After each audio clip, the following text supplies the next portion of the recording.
A very good morning, students.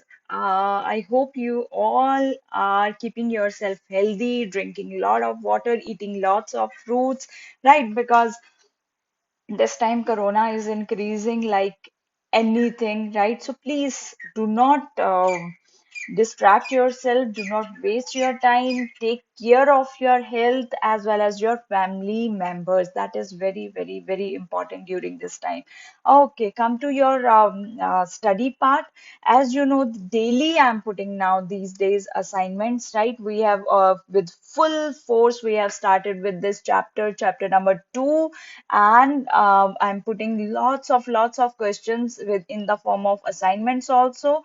So if you are a sincere student, then it will definitely help you to make your good notes. I will say a very, you can watch my videos, you can solve I'm already solving these assignments with you. So you can mention these assignments in your notebook, right? And there will be a good revision for you. This will help you to revise all the topic at the end of your syllabus. So here I have taken few questions from your which are from previous year as well as from the NCRT. This question is very common, very simple question that is asked, but many times students get confused with the word water. As you can see on your screen that I have put circles, especially I have circled this term that water because they asked about the pollination in plants like water hyacinth and water lily. How does pollination? Now, students, they usually write that they pollinate through hydrophilic mode. They pollinate by water, but that is wrong, bache. Water hyacinth and water lily, their flowers, they are not present inside the water. These are two plants which are present above the water level. And now any flower which is growing above water level, their flowers are not submerged in the water. Then how can the pollination happens through the water mode?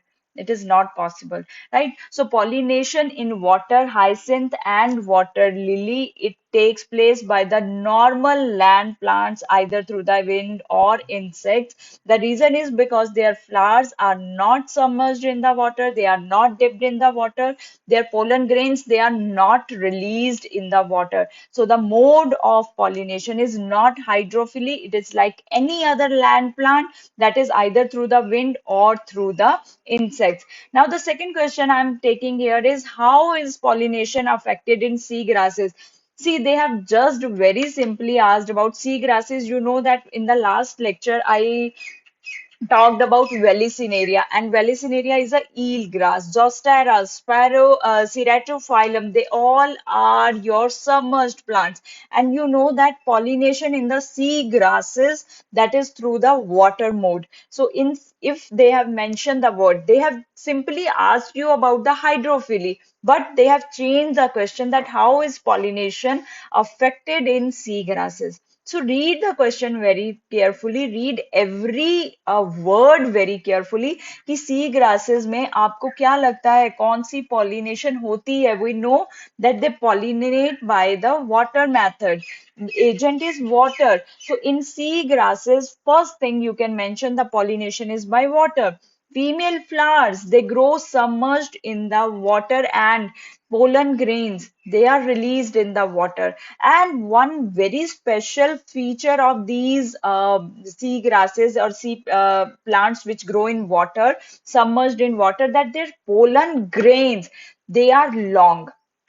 They are long, they are needle-like, they are ribbon-like, they are so that they can be carried by water to their particular plant for the pollination.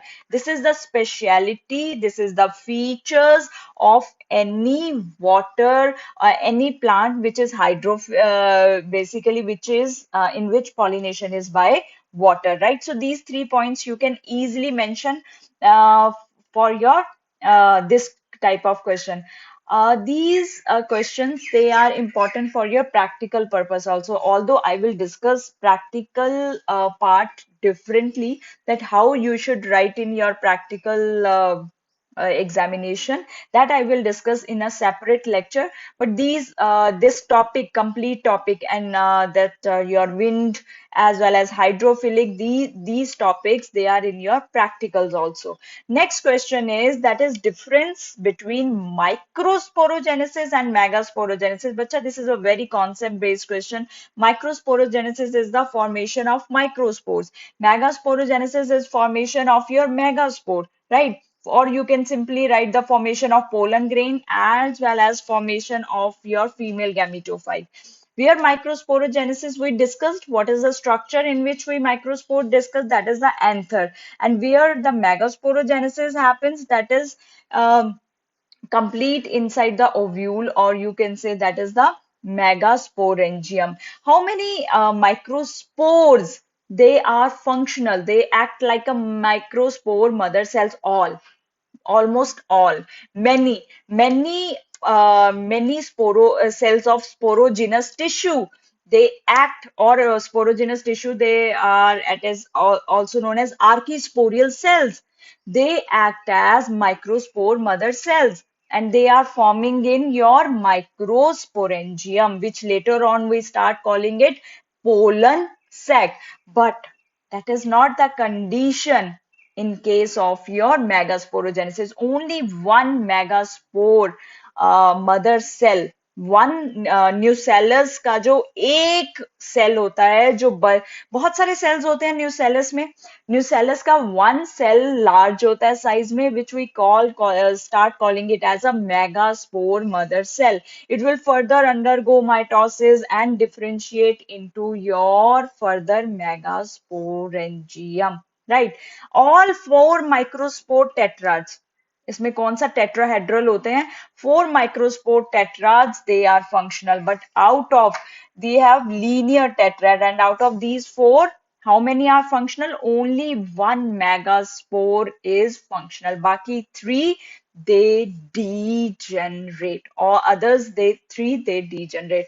Next, continuing this question, this is 3 marks question. Type of cell division occurs during microsporogenesis and megasporogenesis. Your next question is that which type of cell division occurs during these two events? Which are two events? Microsporogenesis and megasporogenesis.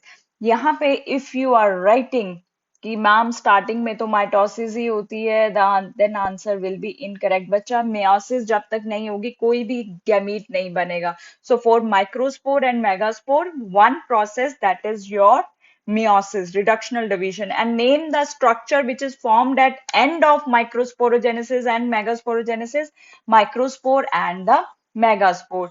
Then the another question is about the self incompatibility, that what is self incompatibility. That is question I have taken from your pollination. Self incompatibility, many times many students they ask me कि ma'am, pollen grain cross pollination में भी सब, if this is the stigma, उसका अपना ही pollen grain यहाँ पे आके बैठ जाता है, and other pollen grain also sits, which one will grow? बच्चा, usually that pollen grain germinates on the stigma which is genetically compatible with the stigma. If the genetic mechanism is not matched between the pollen grain and pistil, then pollination does not happen. So self incompatibility का मतलब होता है that mechanism which prevent usually self pollen with for the fertilization. तभी usually those plants which does not prefer self pollination, they follow this self incompatibility mechanism. It is a genetic mechanism which prevents the अपना ही pollen को fertilise होने से रोकता है. It inhibit pollen germination as well as pollen tube growth. Pollen germinate नहीं होगा, pollen tube growth होगी नहीं, फर्टिलाइजेशन नहीं होगी, there will be no seed formation at all. This is your, again I'm saying that these hydrophilic and wind pollinated flowers, they are your practical based questions also. Wind pollinated plants की अगर मुझे characteristics बतानी है तो wind if any plant which is pollinated by wind, first thing तो उसके जो stamens हैं they should be visible and they should be exposed. Plants के बाहर आके बिल्कुल दिखे होने चाहिए so that wind can easily carry them. So they there should have well exposed stamens.